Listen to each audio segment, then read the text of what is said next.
Et nous allons faire du sport également avec vous, Dr Sen. Absolument. On va essayer de pratiquer intelligemment et sans danger une activité sportive. Nos téléspectateurs ont des questions pour vous. Jacques de Perpignan vous dit « Je viens de commencer ma retraite, j'ai envie d'en profiter pour faire du sport, mais on m'a diagnostiqué une arthrose du genou.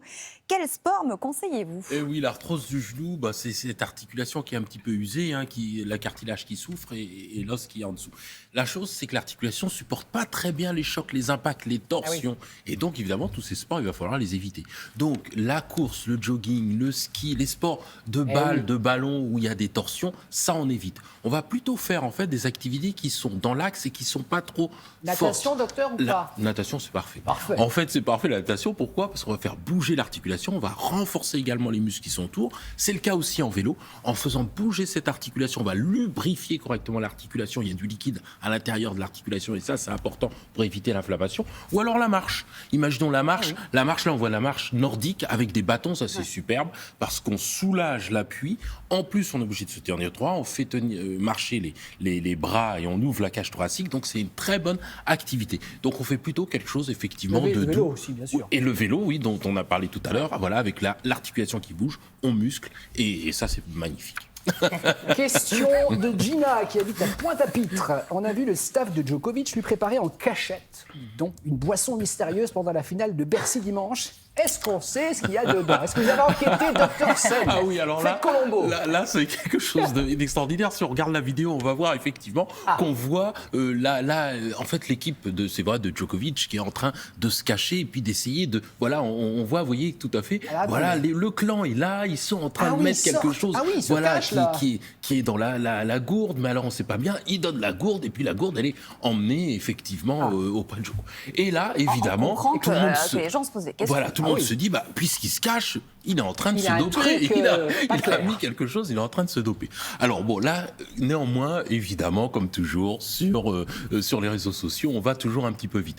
D'abord, il faut savoir, par exemple, que dans ces grandes compétitions, qu'est-ce qui se passe? Eh bien, il y a des contrôles antidopage. Il y a notamment en France l'AFLD, l'Agence française de lutte antidopage, qui est une autorité publique indépendante et qui diligente des contrôles antidopage après les compétitions. Est-ce qu'ils sont systématiques ou c'est au hasard? De manière très fréquente. Là, il faut savoir de manière très fréquente, mais sur une compétition comme ça, on peut quasiment être sûr qu'il y avait des contrôles antidopage. Quelques minutes, quelques heures avant, aller prendre un produit pour quelqu'un qui est du niveau de Djokovic, ça paraît quand même très étrange. Donc ça paraît, oui, tout à fait étonnant. Sucre, des vitamines surtout si effectivement il a été contrôlé. Effectivement, ce que font les sportifs, par contre, ils prennent des boissons de l'effort pour pouvoir essayer de diminuer, des boissons de l'effort pour pouvoir faire des efforts. Et il peut y avoir une marque. Peut-être qu'il y a un autre problème, qui est des problèmes, vous savez, d'image. Et peut-être qu'il ne peut pas être affiché avec une marque pour laquelle il n'est pas, tout simplement. Donc, cherchons pas toujours très compliqué.